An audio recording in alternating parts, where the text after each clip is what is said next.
Magandang araw muli sa ating lahat. Tunay po na ang pagpapala ng Diyos ang sumaatin. Salamat po sa pagdalo sa 100 years ng ating church at nawa ay magsama-sama tayo na may pagmamahal. Ang pagbabahagi natin ng salita ng Diyos ay na andito po sa Matthew 7:13 to 14, the narrow gate. Ito po ang sinasabi sa Matthew, ang makipot na pintuan. Sabi nga po rito, pumasok kayo sa makipot na pintuan sapagkat maluwang ang pintuan at malapad ang daang patungo sa kapamahakan. At ito ang dinaraanan ng marami, ngunit makipot ang pintuan at makitid ang daang patungo sa buhay at kakaunti lang ang nakakasumpong. Dito po ang sinasabi, sabi po rito, ang number 1 po ay understanding the narrow path. Ang sabi nga po ay reflect the significance of choosing the narrow gate that leads in life. Pray for clarity in your own spiritual journey and the journey of others.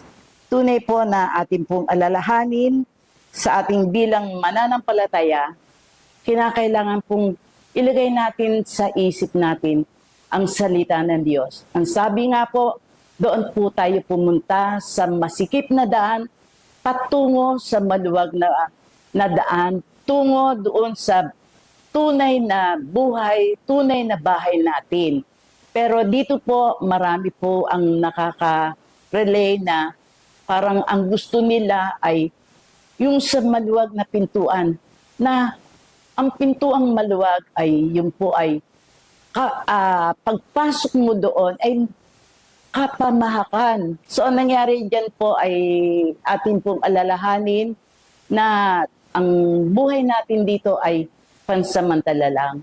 Ang gusto natin ay makasama sa piling ng Panginoon. Ang pangalawa po ay praying for boldness in calling others. Ask God for courage to call others to choose the narrow gate. Pray for wisdom in how to present the truth compassionately. And the third one is supporting one another in the journey. Consider how you can support friends and family as they navigate their faith. Pray for opportunities to guide them towards the narrow path. So, ang nangyari dyan, atin pong malimit sa akin po ay nag-share ako ng salita ng Diyos na pag hindi po tinatanggap o mataas ang pride nung kausap ko, patuloy ko pong sinusumbong. Kasi po, hindi kalooban ko ang masusunod bagkos ang kalooban ng Diyos. Ganoon po ang sa akin. Kasi pag ikaw ay nagsumbong sa Panginoon, tunay po na ang Panginoon ang gagawa ng paraan para magbago ang iyong pinagsasabihan. So, nangyari dyan po, tunay po na talagang ang mabisang kaugnayan natin sa Panginoon ay ang panalangin. So, sa atin po, tayo po ay manalangin.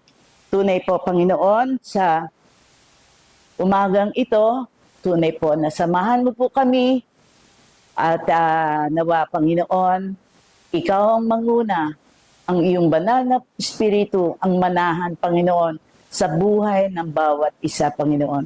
Tunay, Ama, na ikaw ay hindi nakakalimot sa mga anak mo, bagkos ang mga anak mo ang nakakalimot sa iyo, Ama.